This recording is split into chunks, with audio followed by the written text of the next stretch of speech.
নমস্কার। রতিশাস্ত্র নিয়ে আজকে আলোচনা করব। রতিশাস্ত্র হলো কাম ও যৌনতার বিজ্ঞান, যা শুধুমাত্র শারীরিক সম্পর্ক নয় বরং মানসিক, আধ্যাত্মিক ও দাম্পত্য জীবনের সুখ সমৃদ্ধির উপর গুরুত্ব দেয়। এটি মূলত প্রাচীন ভারতীয় গ্রন্থ, বিশেষ করে কামসূত্র, অনার্যক শাস্ত্র এবং কৌশিক সূত্রের মাধ্যমে বিকশিত হয়েছে। রতিশাস্ত্র অনুসারে সম্পর্কের গভীরতা, সংযোগ এবং যৌনতার প্রভাব শুধু শারীরিক স্বাস্থ্যের উপর নয় বরং মানসিক, পারিবারিক জীবনের গুরুত্বপূর্ণ প্রভাব ফেলে। এটি প্রেম, আকর্ষণ, সম্পর্কে ভারসাম্য এবং পারস্পরিক বোঝাপড়াকে সুসংহত রাখার পদ্ধতি শেখায়। তাই আজকে রতিশাস্ত্র নিয়ে আলোচনা করব। শুনতে থাকো, অন্যরকম একটা টপিক নিয়ে আলোচনা করছি।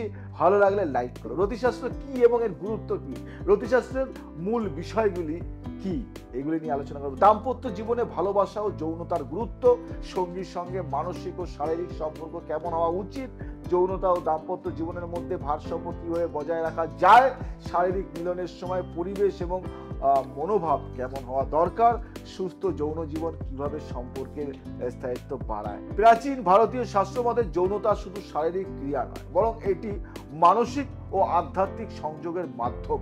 রতিশাস্ত্র অনুসারে যদি দাম্পত্য জীবনে যৌনতা ও ভালোবাসার ভারসাম্য থাকে তাহলে দাম্পত্য সম্পর্কে আরো মজবুত হয় এবং জীবনের সুখ শান্তি বজায় থাকে।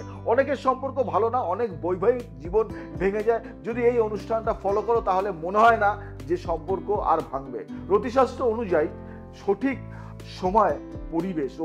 রতিশাস্ত্র মতে যৌন মিলনের সময়, স্থান এবং মানসিক অবস্থার গুরুত্ব অপরিসীম। সঠিক পরিবেশ না থাকলে মানসিক চাপ, হতাশা এবং শারীরিক সমস্যা দেখা দিতে পারে।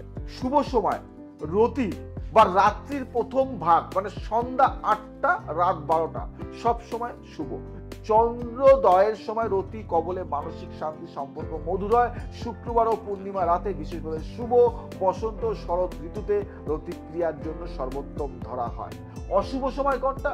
সূর্যোদয়ের সময় বা ভোরবেলা যৌন মিলন করা অশুভ ধরা হয়। সোমবার ও শনিবার বেশি রতিক্রিয়া করা দাম্পত্য জীবনে বিরোধ আনতে পারে। গর্ভবতী অবস্থায় বা মাসিক চলাকালীন সময় শারীরিক সম্পর্ক এড়িয়ে চলা উচিত। রতিশাস্ত্র অনুসারে মিলনের আসন, পজিশন ও তার প্রভাব নিয়ে আজকে আলোচনা করব। এটা কিন্তু ভালো চোখে দেখলে কিন্তু একটা ভাইব্রেশন অন্যরকম। রতিশাস্ত্রে বিভিন্ন ধরনের মিলনের আসনের কথা বলা হয়েছে, যেগুলি শুধুমাত্র শারীরিক আনন্দের জন্য নয় বরং মানসিক সংযোগ, দীর্ঘস্থায়ী সম্পর্ক ও সুস্থতা বজায় রাখার জন্য গুরুত্বপূর্ণ। যুগল পদাসন, এটি প্রেম বৃদ্ধিতে সাহায্য করে। উত্তান পদাসন, এতে দম্পতির মধ্যে বোঝাপড়া বৃদ্ধি পায়। সর্বাঙ্গ রতি আসন, এটি স্বামী স্ত্রীর মধ্যে মানসিক ও আধ্যাত্মিক সংযোগ বাড়ায়। গর্ভধারণের জন্য উপযোগী আসন হলো যেমন মিশনারি পজিশন বা উত্তরমুখী মিলন বা সন্তান ধারণের সম্ভাবনা বাড়ায়। রতিশাস্ত্র অনুযায়ী সঠিক আসন এবং মানসিক অবস্থা বজায় রাখলে দাম্পত্য জীবনে আরো মধুর হয় এবং সম্পর্ক দীর্ঘস্থায়ী হয়। রতিশাস্ত্রে সন্তানের প্রভাব, এটা কিন্তু খুব ভাইটাল। একটি সন্তান শুধু পরিবারের নতুন সদস্য নয় বরং এটি স্বামী স্ত্রীর সম্পর্কেও বড় পরিবর্তন আনে। সন্তান জন্মের আগে গর্ভধারণের জন্য রতিশাস্ত্র মতে উপযুক্ত সময় ও আসন মেনে চলা উচিত। শাস্ত্র মতে পূর্ণিমার রাতে মিলন করলে সুন্দর ও বুদ্ধিমান সন্তান জন্মায়। মাথায় রাখবে, গর্ভবতী মহিলাকে শান্তিপূর্ণ পরিবেশে রাখা উচিত যাতে শিশুর মানসিক বিকাশ ভালো হয়। রতিশাস্ত্র কিন্তু এমন একটা শাস্ত্র, এই শাস্ত্র সম্বন্ধে যদি তোমরা জানতে পারো তাহলে অনেক সমস্যার সমাধান নিজেরাই করতে পারবে। তাই এই শাস্ত্র সম্পর্কে অনেকে আলোচনা করে না। সন্তান জন্মের পর, সন্তান হওয়ার পর অনেক দম্পতি যৌন সম্পর্কে আগ্রহ হারায়, যা দাম্পত্য জীবনে প্রভাব ফেলে। রতিশাস্ত্র মতে শিশু জন্মের পর প্রথম 3 থেকে 6 মাস যৌনতা থেকে বিরত থাকা উচিত যাতে স্ত্রী সম্পূর্ণ সুস্থ হতে পারে। সন্তান আসার পর সঠিক ভারসাম্য বজায় রাখা দরকার যাতে স্বামী স্ত্রীর সঙ্গে সম্পর্ক দূরত্ব তৈরি না হয়। শিশু জন্মের পর দম্পতিদের একে অপরের প্রতি বেশি যত্নবান হতে হবে যাতে সম্পর্কের উষ্ণতা বজায় থাকে। দাম্পত্য জীবনে প্রেম বাড়ানোর রতিশাস্ত্রের উপায় নিয়ে আজকে আলোচনা করবো, কারণ অনেকেই আমাকে বলে দাদা এমন কিছু আলোচনা করো যাতে আমাদের সম্পর্কের মধ্যে অনেকটা সম্পর্ক আরো বেড়ে যায়। যোগ ও ধ্যান নিয়ে আলোচনা করব। যেহেতু আমি একজন যোগবিদ, যেমন অ্যাস্ট্রোলজার সেখানে একাধারে যোগবিদ, সম্পর্কের উষ্ণতা বজায় রাখতে প্রতিদিন কিছু সময় ধ্যান করুন। একসঙ্গে যোগ ব্যায়াম করলে সম্পর্ক আরো মজবুত হয়। বলি সঠিক খাদ্য অভ্যাস, কি কি খাবে বা কি কি খাবে না। গরম মশলা, দুধ, বাদাম, মধু ইত্যাদি খেলে যৌন শক্তি বৃদ্ধি পায়। অতিরিক্ত ভাজা পোড়া খাবার যৌন ক্ষমতা কমাতে পারে, মাথায় রাখবে না। সুগন্ধি ও পরিবেশ, দাম্পত্য সম্পর্কের উষ্ণতা ধরে রাখতে ঘরে সুগন্ধি ও সুমিষ্ট পরিবেশ তৈরি করুন।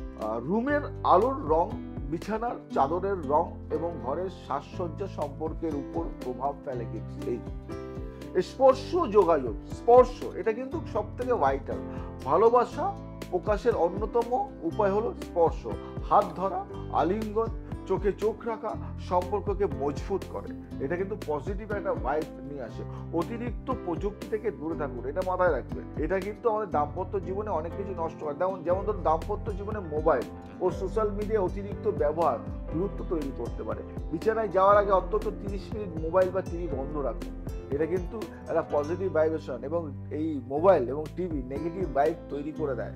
বিছানায় সময় আমরা সবসময় ফোন ঘাঁটি, এটা কখনো করা উচিত না।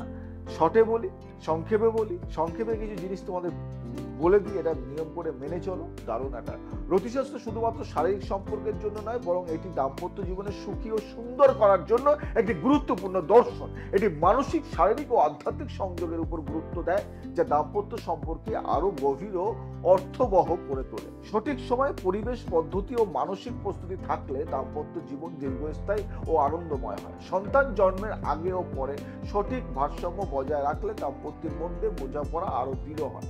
আপনার যদি নির্দিষ্ট কোনো প্রশ্ন থাকে তাহলে আমায় বলতে পারেন, আমি তার বিস্তারিত উত্তর দিতে পারো। এটুকু আপনাকে বলেন। জয়দেব শাস্ত্রী একটা কথাই বলে যে বারংবার আপনাদের সমস্যার সমাধান করে এসেছি, আবারও করব। এবং রতিশাস্ত্র নিয়ে সচরাচর খুব একটা আলোচনা হয় না, কারণ এটা খুব ডিপলি একটা শাস্ত্র, এটা খুব গভীর একটা শাস্ত্র। এবং এই শাস্ত্রটা মানে যদি গভীর দক্ষতা বা জ্ঞান বা নলেজ এই শাস্ত্রের প্রতি না থাকে, তাহলে এটা আলোচনা করা মানে যায় না।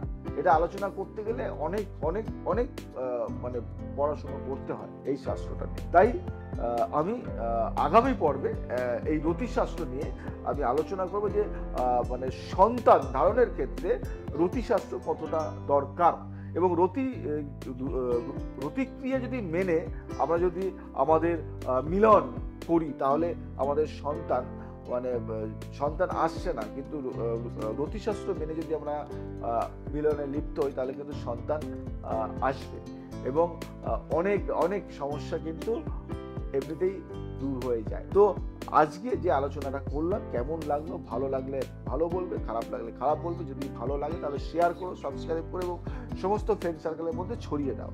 আর যদি মনে হয় আরো কিছু নতুন কিছু জানবে, তাহলে কমেন্ট করো এবং আমাদেরকে জানাও।